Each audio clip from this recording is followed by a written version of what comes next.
Let us go back in time. Far before the white man gave names to rivers he did not discover. Before crowns were made of gold and not wisdom. Before men forgot the language of the gods.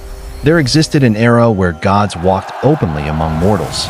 Not hidden, not worshipped from distance. No, they sat beside men, ate with them, fought beside them, loved among them. And in the great Yoruba land, among all gods that ever stepped foot upon the soil of man, one name shook both heaven and earth alike. Shango. Even mentioning his name carelessly could make old women close their doors before sunset. Children were warned. Do not insult thunder. Shango may be listening. And thunder truly listened. For his presence commanded lightning.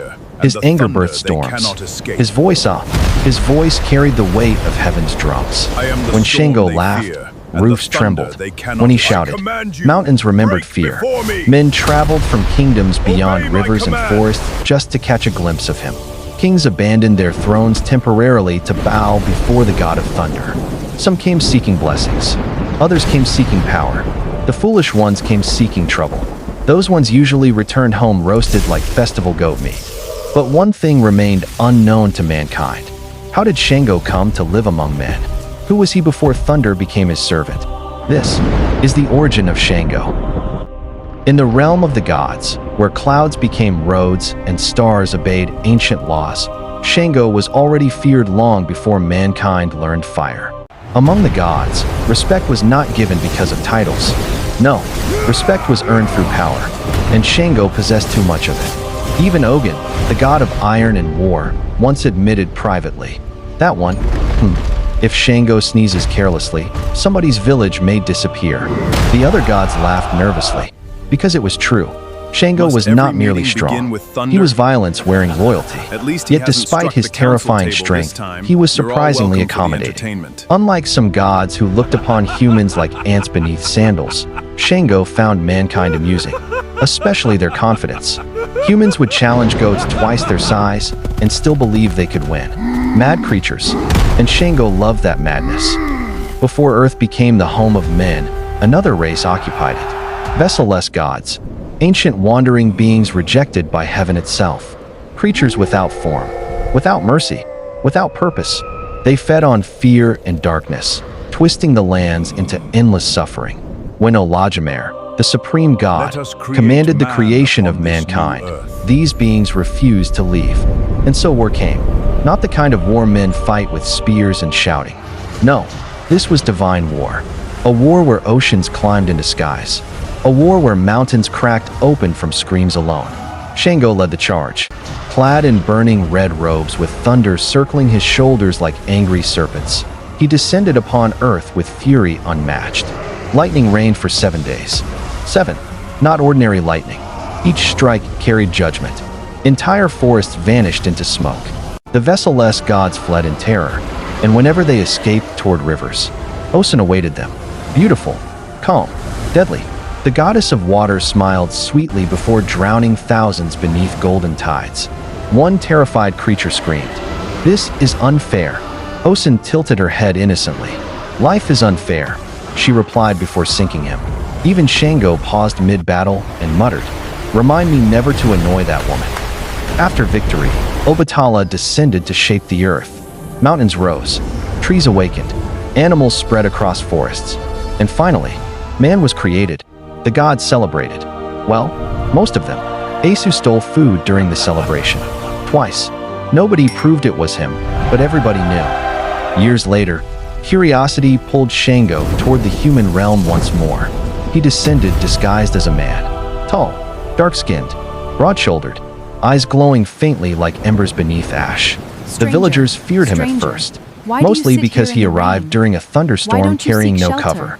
Only madmen and gods ignored rain that confidently. But among those villagers lived a woman named Inabra, a fearless woman, sharp-tongued too, the kind that could insult a lion and ask why it looked offended afterward. When she first met Shango, he sat beneath a tree watching villagers run from rain. Inabra walked past carrying firewood on her head. She stopped, stared at him, then said, "You must be very stupid." Shango blinked. No human had spoken to him that way before. I am no man "And who why is fears that?" the he asked storm. calmly. She pointed at the sky. Only fools sit under thunderstorms smiling like goats. Shango chuckled. Thunder rumbled immediately. Ibra froze. Slowly, she looked upward, then back at him, then upward again. You know thunder personally? Shango smiled. Something like that. Friendship grew between them, a strange friendship. She mocked him constantly. He enjoyed it constantly. One evening she asked, "What exactly do you do for work?" Shango thought carefully. How does one explain Godhead casually? I solve problems. What kind of problems? The loud kind. They walked rivers together, climbed hills together. Shango showed her hidden places where spirits danced beneath moonlight. Ibra showed him human joys, laughter around fire, palm wine gossip, the unnecessary confidence of village wrestlers. One wrestler once approached Shango proudly. "You look strong. Fight me." Ibra nearly fainted from laughter. Fight me now! Shango asked politely, "Are you sure?" "Yes." Shango flicked one finger against the man's chest. The wrestler flew into a goat pen. The goats protested loudly. One goat even fainted. For 3 weeks, villagers called him Goat Champion. He never recovered emotionally. But gods were never meant to remain among mortals too long.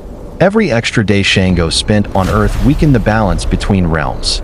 The heavens noticed, and Olajumer grew displeased. One night, while Shango sat beside Ibra beneath moonlight, divine guards appeared. Massive celestial warriors wrapped in white fire. The entire forest went silent. Even insects stopped singing. Ibra whispered, "Your friends look unfriendly." "They are not my friends." The guards bowed slightly. "Shango, Olajumer summons you." Shango stood slowly. For the first time in centuries, he looked worried. Ibra grabbed his arm.